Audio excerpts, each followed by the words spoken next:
satama satgamaya tamaso ma jyotirgamaya mrityorma mritam gamaya avirmaiti rudrayakte dakshinamukam te namam pahi nityam. Om Shanti, Shanti, Shanti. From the unreal, lead us to the real. From darkness, lead us unto light. From death, lead us to immortality. Reach us through and through ourself, and evermore protect us from ignorance by thy sweet, compassionate face. Om peace, peace, peace. So the topic this morning is, what is renunciation? Swami Vivekananda tells us, this is the one great duty, this renunciation. Live for an ideal and leave no place in the mind for anything else. Let us put forth all our energies to acquire that which never fails, our spiritual perfection. And in Song of the Sannyasin, it says, let go thy hold, sannyasin bold, say Om Tat Sat Om. God alone is real, all else is unreal. This is discrimination, and letting go of the unreal is renunciation. Sri Ramakrishna is said to have been the embodiment of renunciation. When Holy Mother was asked about him, she said renunciation was his ornament.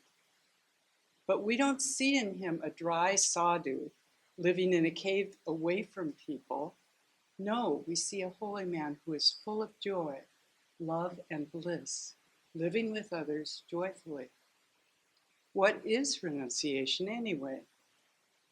In Sanskrit, the word vairagya is used, and in the Vivekachudamani, it's defined as the giving up of all objects of transitory enjoyment, the giving up of the pleasure of the senses.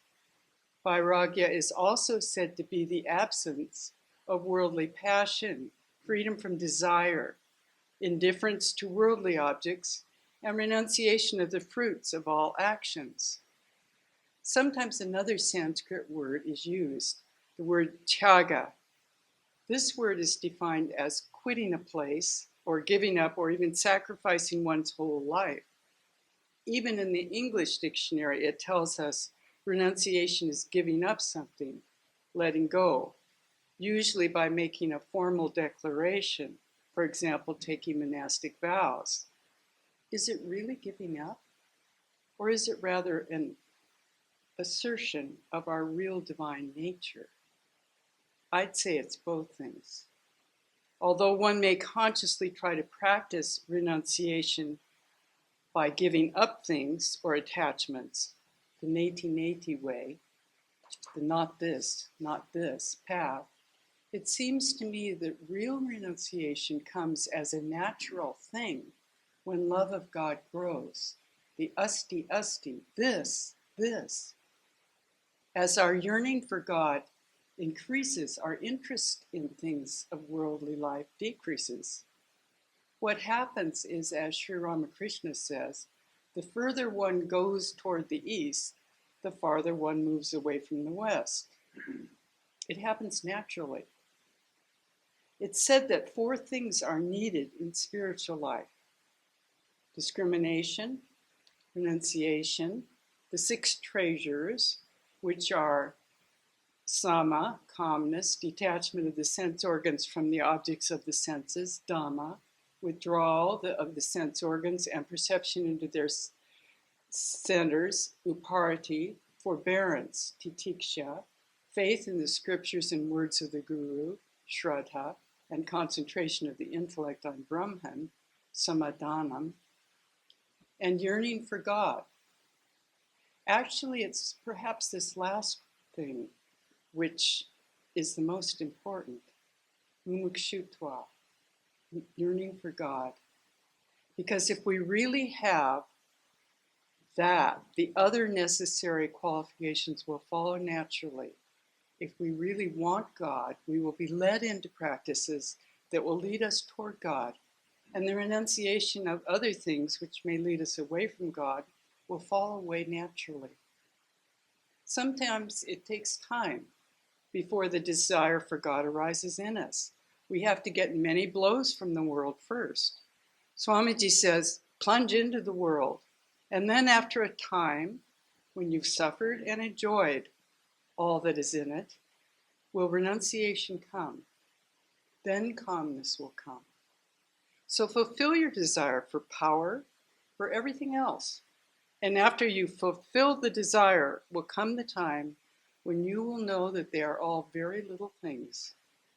But until you've fulfilled this desire, until you pass through this activity, it's impossible for you to come to the state of calmness, serenity, and self-surrender.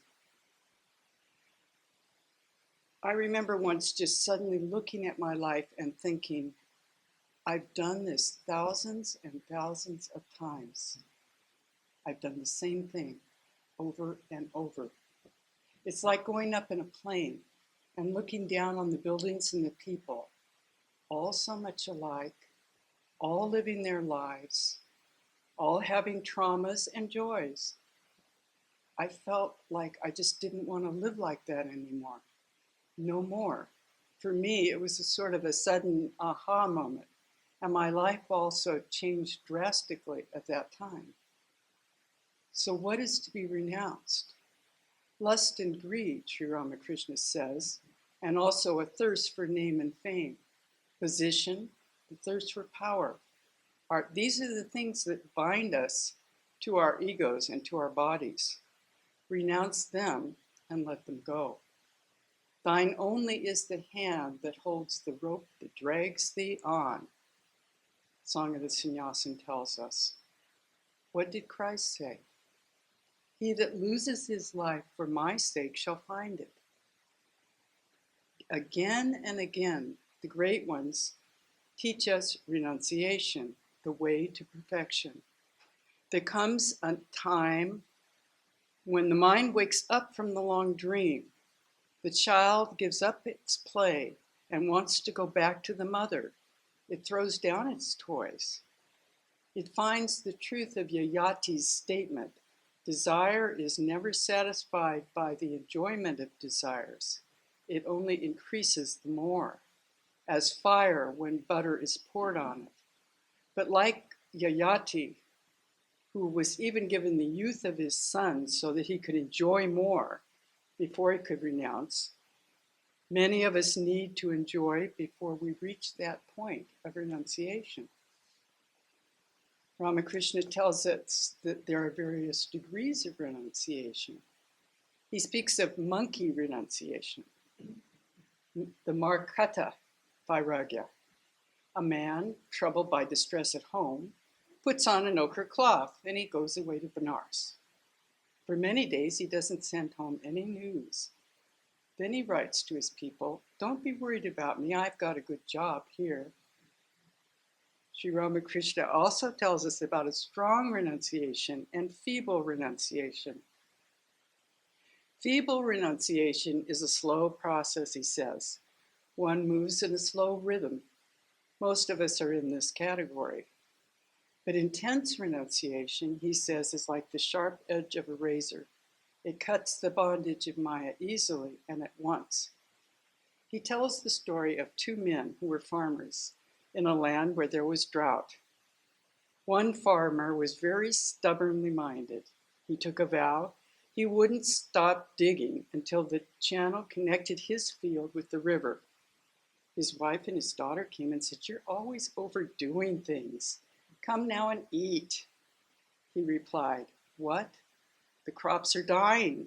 What will the children eat? You'll all starve. And he kept working. At last, when it was almost dark, he connected his field with the river. And then he sat down and listened to the water flowing into his field with a murmuring sound, and his mind was filled with peace and joy. He went home and called his wife for massage oil and a smoke. He finished his bath, his meal, and he retired to bed and fell asleep and snored. He had completed his work. Sri Ramakrishna tells of another farmer who was also digging. His wife also said, "You're overdoing it." He put down his spade and went home. The water, of course, never came to his field. This is an example of mild renunciation. As without strong determination, the farmer can't bring the water into his field, so without intense yearning, a man cannot realize God.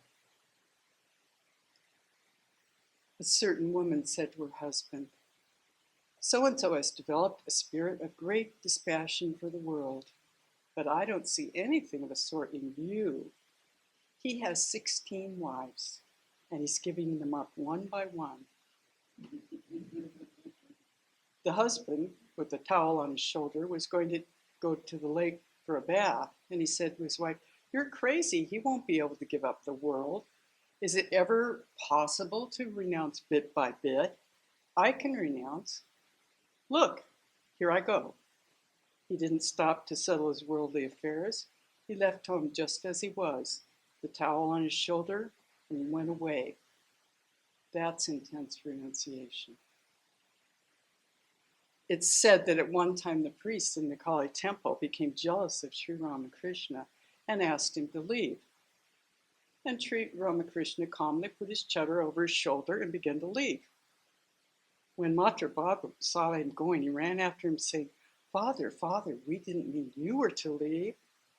Ramakrishna returned calmly. He was completely unattached. He didn't care for his position or his place. For him, letting go was spontaneous and easy. It is said that one should be able to take up any work that comes firmly and do it thoroughly, but one should never get attached. One should be able to put the task down easily and walk away whenever it's necessary. When yearning for God arises in the mind and heart, then real renunciation follows. It's lust and greed alone which must be renounced. The desire for enjoyment is innate in nature, and we tend to think of ourselves as bodies. Yet there are those like Sukadeva who were born pure. Like a child, he didn't see the difference between a man and a woman. He did not consider himself to be a body.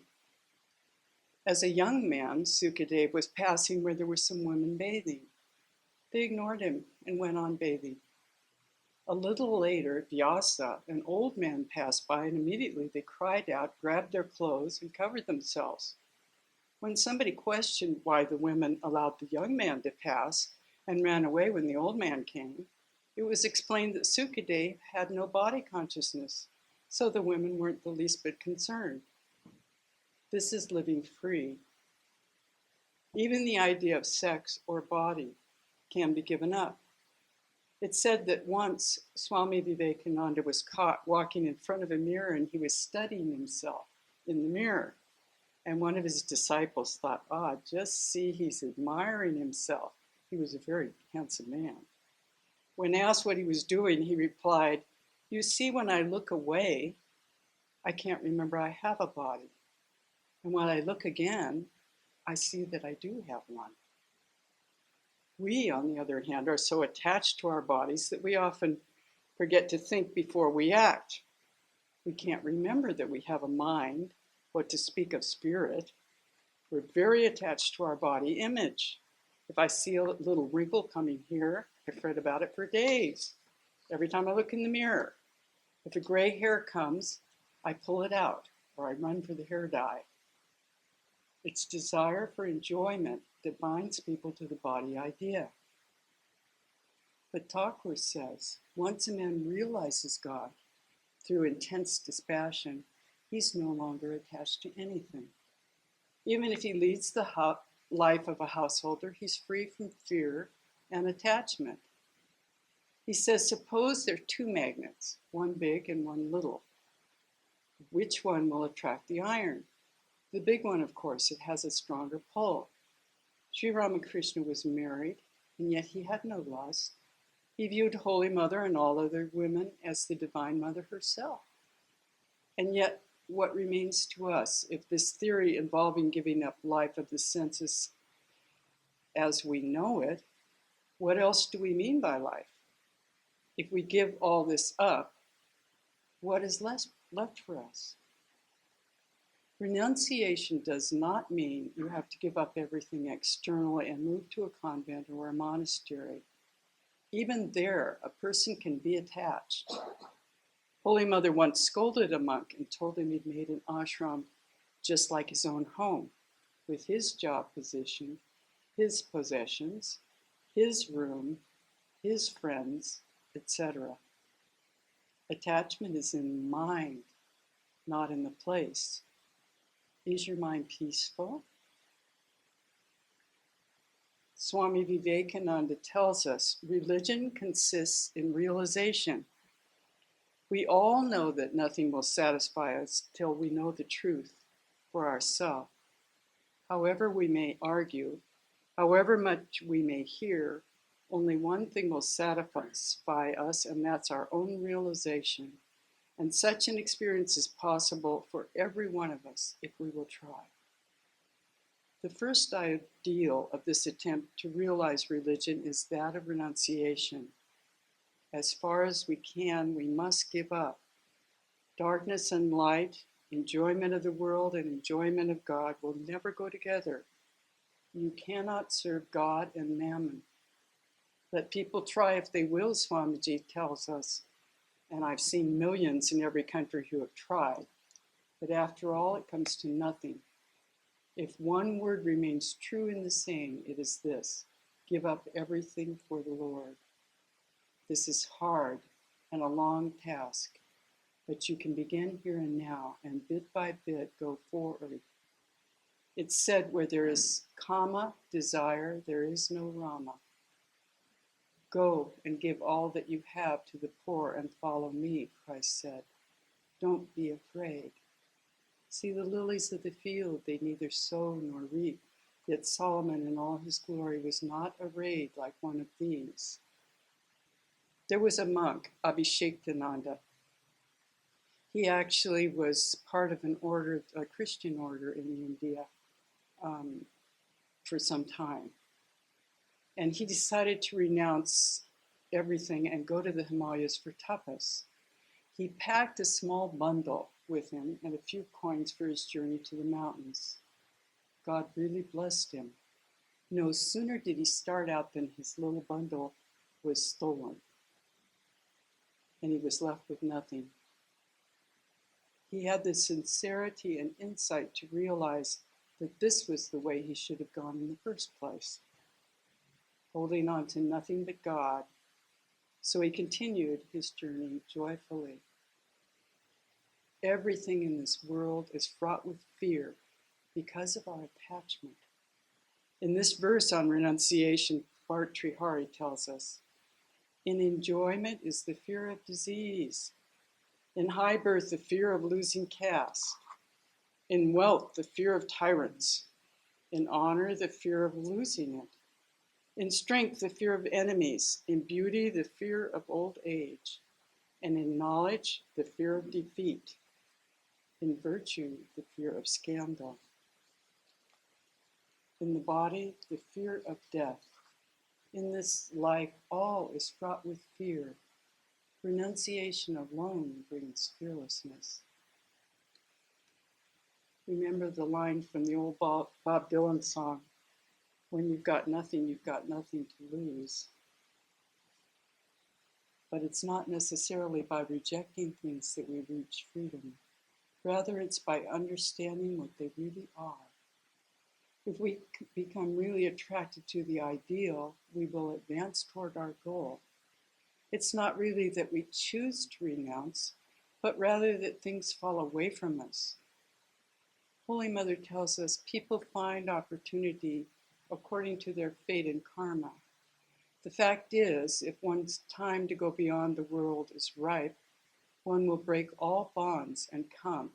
Nobody will check him. lack of money, waiting for somebody's approval, fear of having to go back. These are nothing. They will not stop one if the time is right. There are two ways of giving up all attachment. One is for those who do not believe in God or in any outside help. They're left to their own devices. They have to work with their own will, with the powers of their mind and discrimination, saying, I must be non-attached. Not this, nati nati. For those who believe in God, there's another way, which is much less difficult. They give the fruits of work unto the Lord, and they work and are never attached to the result. Whatever they see, feel, or hear, or do is for Him. Let us stand aside and think we're only servants obeying the Lord, our Master, and that every impulse for action comes from Him every moment. Whatever you worship, whatever you perceive, whatever you do, make it an offering to God. Give up all unto Him and be at rest. Instead of the sacrifice of pouring oblations into the fire, perform this one great sacrifice every day and night. Sacrifice your little self. Swamiji tells us, in search of wealth in this world, thou art the only wealth I found. I sacrifice myself to thee. In search of someone to be loved, thou art the only one beloved I have found. I sacrifice myself unto thee. Let us repeat day and night and say, nothing for me, no matter whether a thing's good, bad, or indifferent. I don't care for it. I sacrifice it all to thee. Day and night, let us renounce our seeming self until it becomes a habit with us to do so, until it gets into our blood, into our nerves, into the brain. The whole body, every moment, is obedience to this idea of self-renunciation. Unselfishness is God, Swamiji says. There's a story of a guru who told his disciple to renounce, and the disciple went out and gave away everything he had. The guru told him again, renounce. The disciple began to live in poverty, alone, with no possessions. The guru again asked him to renounce. The disciple didn't know what more he could possibly do. He built a fire and decided he was going to throw his body into the fire. And when he approached the fire, the guru grabbed him and pulled him back. The guru said, I told you to renounce. And when I said renounce, I meant the ego. It's our egotism and desire that must be given up. These are what we have to let go of. When desire is thwarted, then anger comes. From anger comes loss of discrimination, and loss of discrimination is death for a man, the Gita tells us. Ramakrishna speaks of two ways to realize God, the path of discrimination and the path of love. Discrimination means to know the distinction between the real and the unreal. God alone is the real and permanent substance. All else is illusory and impermanent. Renunciation means to have dispassion for things of the world. One cannot acquire it all of a sudden. It has to be practiced every day. One should renounce lust and greed mentally at first, and then by the will of God, one can renounce both mentally and outwardly. Through the discipline of constant practice, one is able to give up attachment. That is what the Gita says.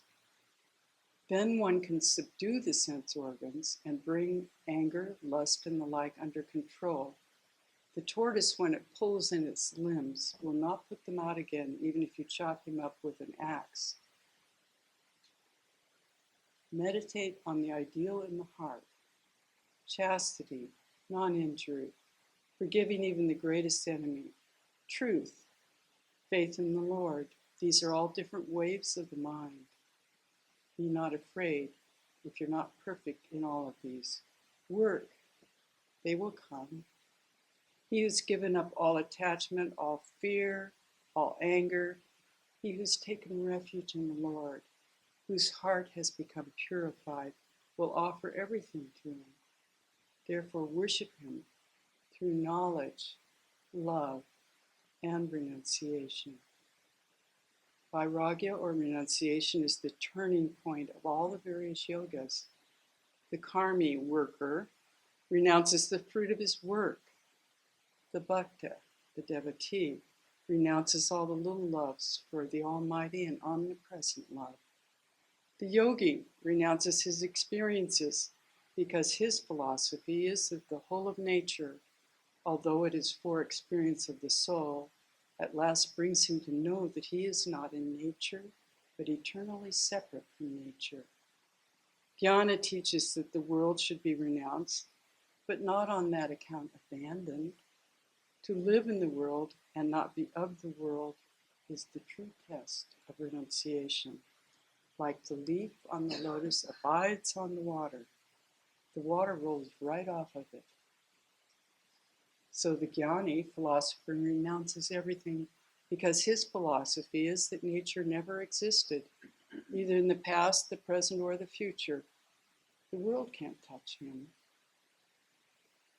The jnana yogi has the harshest of all renunciations to go through, as he has to realize from the very first that the whole of this solid-looking nature is an illusion.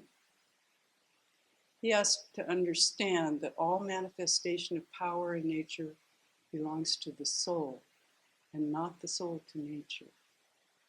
He has to know from the very start that all knowledge and all experience are in the soul. So he has to, by the sheer force of rational conviction, tear himself away from the bondage to nature. He lets nature and all that belongs to her go. He lets them vanish, and he stands alone. He renounces body and mind and stands on the spirit, self alone. The Raja Yogi learns the lesson of renunciation through his own experience of nature. In Raja Yoga, there's a verse that says, extreme non-attachment gives up even the qualities and comes from the knowledge of the real nature of the Purusha. In other words, we're no longer attracted by what the senses see, hear, feel, because we've known the real nature of God. It's the highest power of Vairagya when it takes away even our attraction toward the qualities. We have to understand what the Purusha, the self, is and what the qualities are. And according to yoga philosophy, the whole of nature consists of three qualities or gunas: tamas, rajas, and sattva. These three qualities manifest themselves in the physical world and everything in nature. All manifestations, all combinations, and recombinations are of these three forces. The gunas, playing on the gunas. The power of battling these forces and holding the mind in check. Their renunciation is what we want. I'm passing down a street and a man comes and he insults me. That's my own experience. I see it and I hear it myself, and immediately it throws my chitta into waves, taking the form of anger. Do not allow that to come. If you can prevent that, you've won. If you can, you have vairagya. Again, the experience of the worldly mind teaches us that sense enjoyments are the highest ideal. And these are tremendous temptations. To deny them and not allow the mind to come into a waveform with regard to them is renunciation. To control the twofold motives arising from my own experience and from the experience of others, and thus prevent the chitta from being governed by them, is vairagya. This is letting go. The waves in the mind should be controlled by me and not I by them.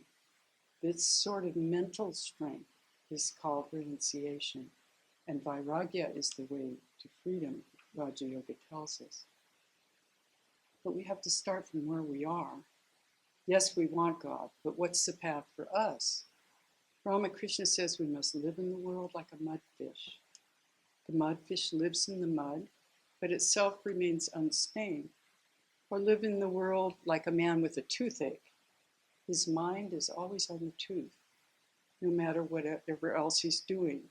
Do your duties in the world and fix your mind on God. But he adds, this is extremely difficult to do. One has to have a strong spirit of renunciation. He advises us, give up at once with determination what you know to be unreal. We think we're all right. Everything's all right with us. Surrounded by all sorts of experiences of fickleness, we think our love is the only lasting love. And how can that be? Even love contains selfishness. And the yogis say that in the end we shall find that even the love of husbands and wives and children and friends may change or be taken away from us. Everything in this life of the senses decays and dies. It's only when everything, even love, fails, that with a flash a man finds out how vain, how dreamlike is this world.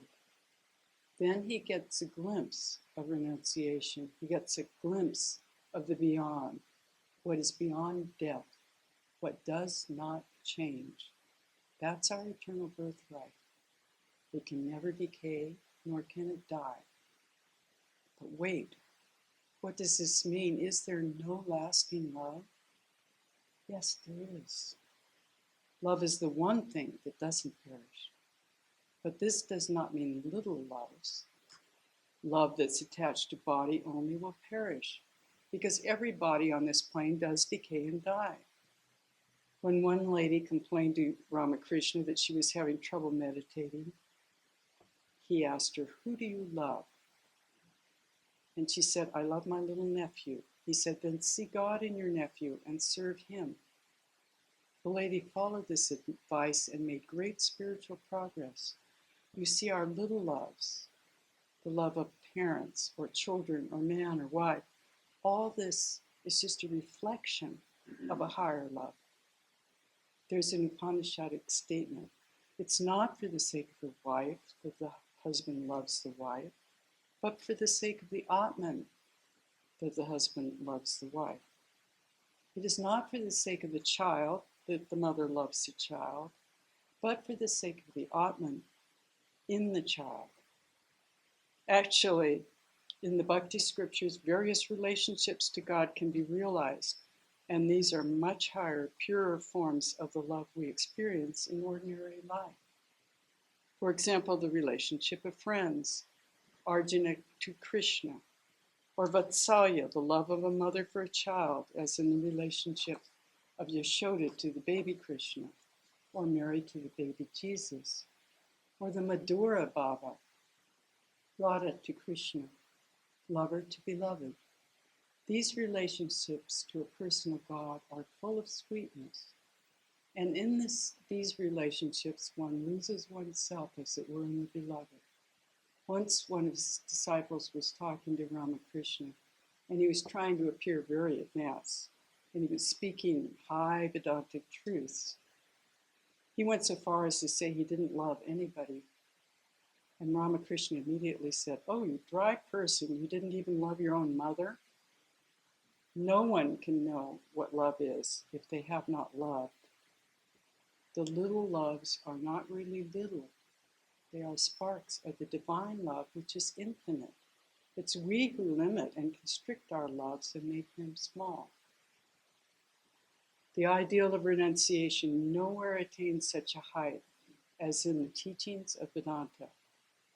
But at the same time, suicidal advice is not intended. It means seeing the world as blissful consciousness, to know what it really is, deify it. It's God alone. We read in the beginning of the Isha Upanishad, one of the oldest Upanishads, whatever exists in this universe is to be covered with the Lord.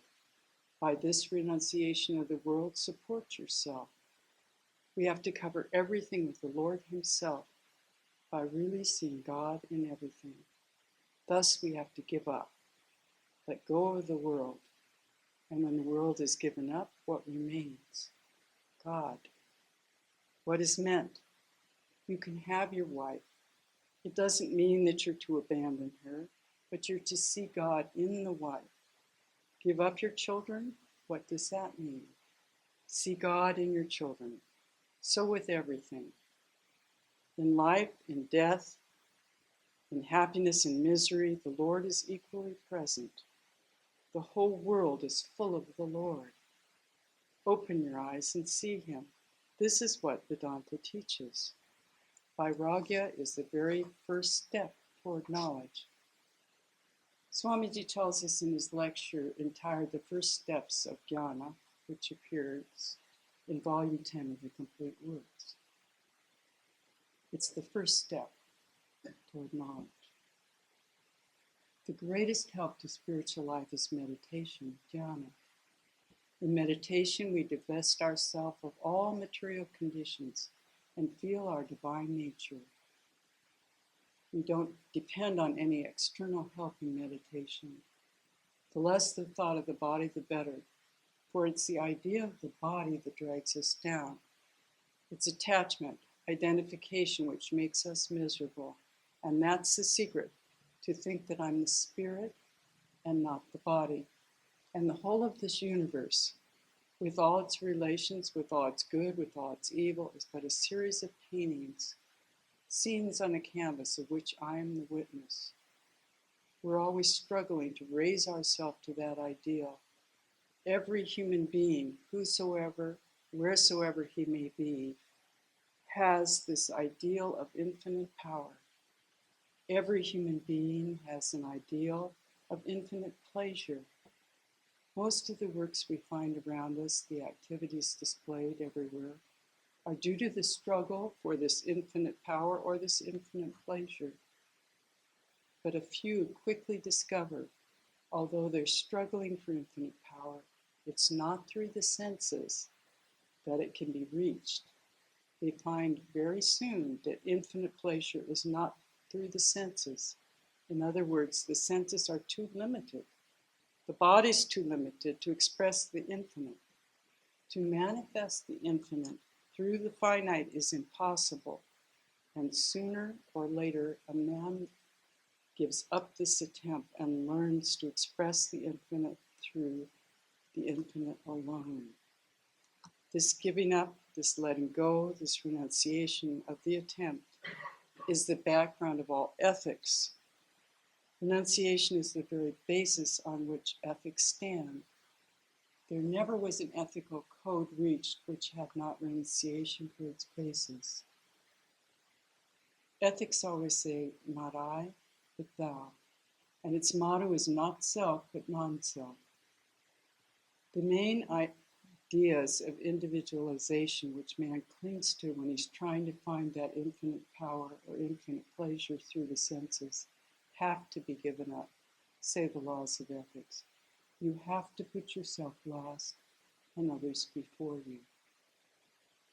In his lecture on karma yoga, Swamiji tells us most of us come with a grasping nature, always tending to accumulate toward one center, and that one center is myself. That's the natural tendency of every human being. Taking everything from everywhere and heaping it around one center, and that's man's own sweet self. And when this tendency begins to break and is replaced by nivritti, or without vrittis, or these attachments, then morality and religion really begin. Nivritti, or going in, is the fundamental basis of all morality and religion. The very culmination of it is entire self-abnegation, readiness to sacrifice mind and body and everything else for another being. This is the perfect karma yoga. Of all renunciations, the most natural, so to say, is that of the bhakti yoga. Here there's no violence, nothing to give up, nothing to tear off from ourselves, nothing which we have to violently separate ourselves from. The bhakti's renunciation is even.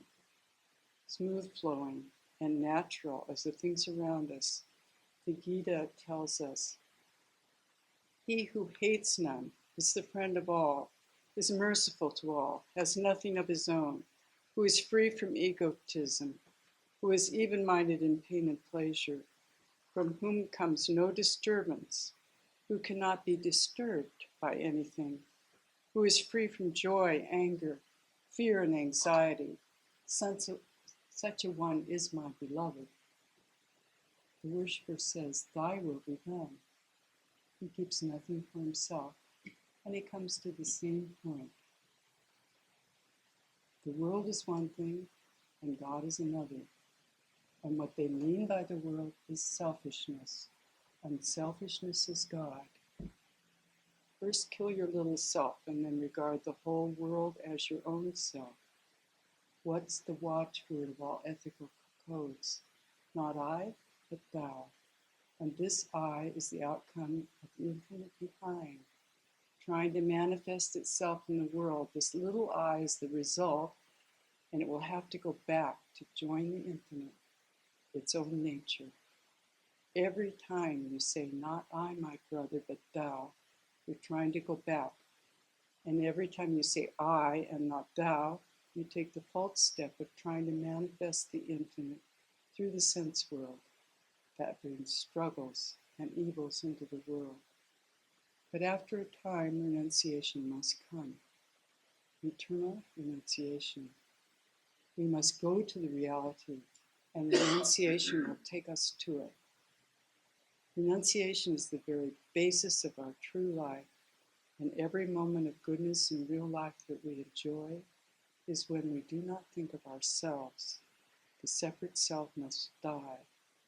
Then we find that we are the real. The reality is God, and He is our own true nature. He's always with us, and the path through renunciation is the goal, not through enjoyment. If you want to help others, your little self has to go. Throw away everything, even your own salvation, and go to help others. Give up all that thou hast to the poor and follow me. This is the one ideal that Christ preaches, and this has been the ideal preached by the great prophets of the world, renunciation. Give, give, give. That's the one thing, Swamiji tells us. What is meant by renunciation? There's only one ideal in morality, unselfishness. Be selfless. The ideal is perfect unselfishness. We should work in the best way we can without dragging the ideal down. Here is the ideal. When a man has no more self in him, no possession, nothing to call me and mine, he's given up everything entirely, destroyed himself as it were. In that man is God himself.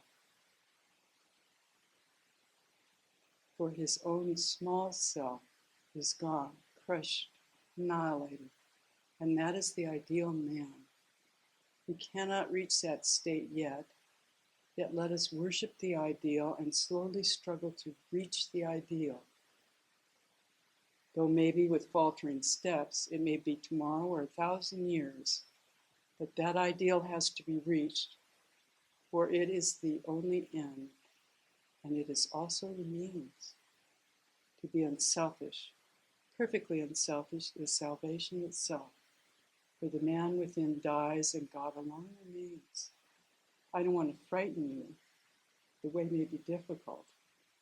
In the Imitation of Christ, these suggestions are given.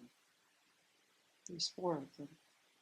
1, seek always to have less rather than more. 2, seek always to be last rather than first.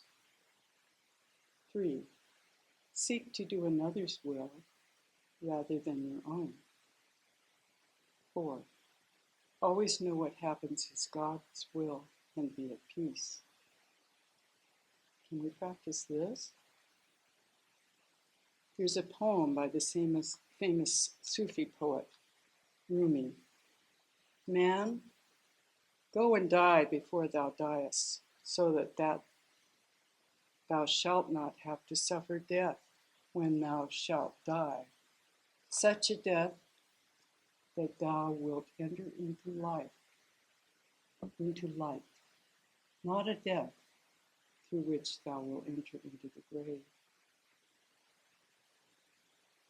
Therefore, to realize the spirit as spirit is practical religion. Everything else is good as far as it leads to this one grand ideal.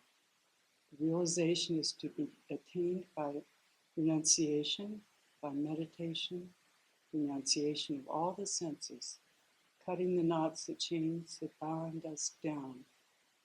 For fetters, though of gold, are not less strong to bind than off with them, sannyas and gold. Say Om Tat Sat Om. God alone is, Swamiji tells us. That is renunciation. Then by the power of meditation, undo the mischief that has been done. In other words, dig out the thorn in the foot by using another thorn and throw them both away. What can be a greater giver of peace than renunciation? A little ephemeral worldly good is nothing in comparison with eternal good. It is indeed true that all other kinds of knowledge are but non-knowledge in comparison with self-knowledge. One possessing Vairagya does not understand by Atman the individual ego, but the all-pervading Lord, residing as the self and internal ruler in all. He is perceived by all as the sum total. If you and I are little waves in the ocean, then that ocean is the background. There's no difference between mind, matter, and spirit. They're just different phases in expressing the one. This very world is seen by the five senses as matter, by the very wicked as hell, by the good as heaven, and by the perfect as God.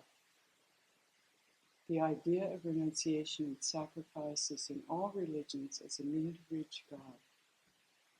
At once, dig the channel that brings the water of spirituality into your whole life. Sri Ramakrishna did not like lukewarmness in spiritual attainments. For instance, saying that religion would come gradually and there was no hurry for it. When one is thirsty, can one sit idle? Doesn't he run about for water? Worship the self within, naught else exists. All that binds us is Maya, delusion. What can be done? Renunciation of the senses and desires is the only way out of this misery. If you want to be spiritual, you have to renounce. And this is the real test. Give up the world, this nonsense of the senses. There's only one real desire to know what is true and spiritual. No more materialism, no more this egoism. I must become spiritual. Strong, intense must be the desire, Swamiji tells us. So we come back to the idea that a burning desire for liberation, for God realization, is the thing which will give us real renunciation. Swamiji asks us, do you see what karma yoga really means? Even at the point of death, to help anyone without asking questions. Be cheated 1,000,000 times and never ask a question, never think what you're doing. Thus, the motive power for this whole universe, in whatever way it manifests itself, is that one wonderful thing, unselfishness, renunciation, love, the real, the only living force of existence. But does it demand that we become ascetics? Renunciation isn't asceticism. Are all beggars Christ? Poverty is not synonymous with holiness, often the reverse. Renunciation is of the mind. And how does it come? In a desert, Swamiji tells us, when he was thirsty, he saw a lake. And it was in the midst of a beautiful landscape.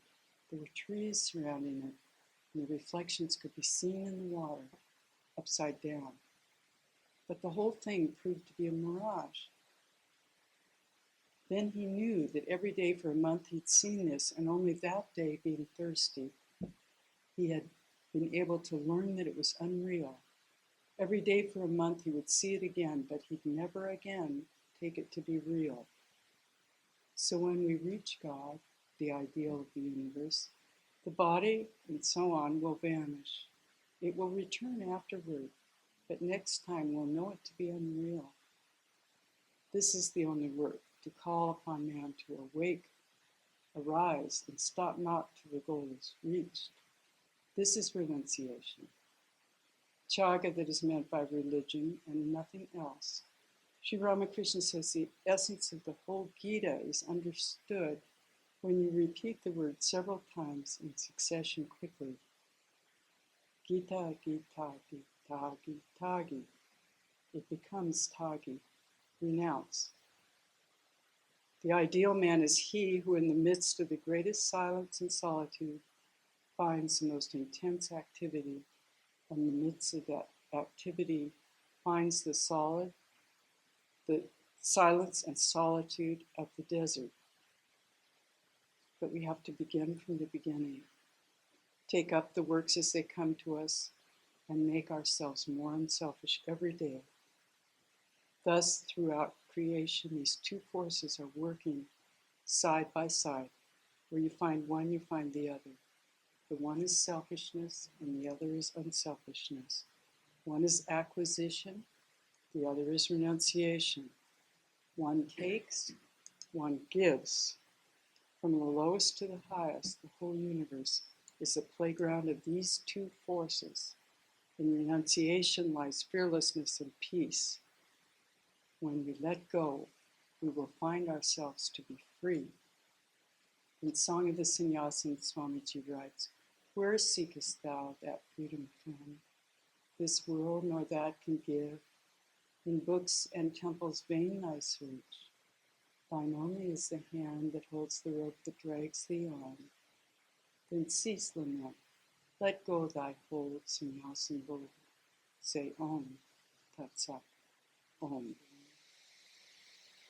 Om Purnamada Purnamidam Purnat Purnamudachyate Purnasya Purnamataya Purnameva Vashishyate. Om Shanti Shanti Shanti. Filled with Brahman are the things we see. Filled with Brahman are the things we see not. From out of Brahman floweth all that is. From Brahman all, yet is he still the same.